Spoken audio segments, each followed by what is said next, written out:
India TV 9 news Maharashtra. भारताचे पंतप्रधान नरेंद्र मोदी यांच्या हस्ते उद्घाटन होऊनही 9 महिने उलटले तरीही होडगी रोडवरील सोलापूर विमानतळावर नागरी विमानसेवा सुरू झालेली नाही। याबाबत सोलापूर विकास मंचच्या वतीने तीव्र नाराजी व्यक्त करण्यात आली असून 26 मे रोजी ही विमानसेवा सुरू न झाल्यास विमानतळाला प्रतिकात्मक ताळे लावण्याचा इशारा मंचने दिला आहे।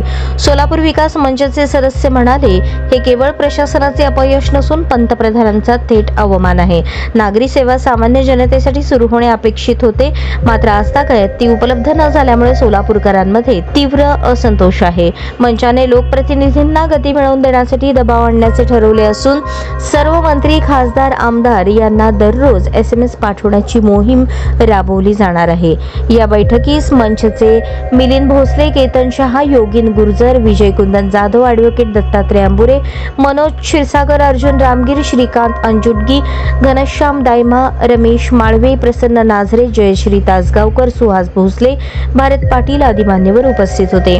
सोलापूर जिल्हाधिकारी कार्यालयाने यापूर्वी विमानसेवा लवकरच सुरू होईल असे आश्वासन दिले होते, परंतु याची पूर्तता झाली नाही। म्हणून गुरुवारी सायंकाळी सोलापुरातील शासकीय विश्रामगृहामध्ये सोलापूर विकास मंचची बैठक आयोजित करण्यात आली होती, तेव्हा सर्वानुमते हा निर्णय घेण्यात आला।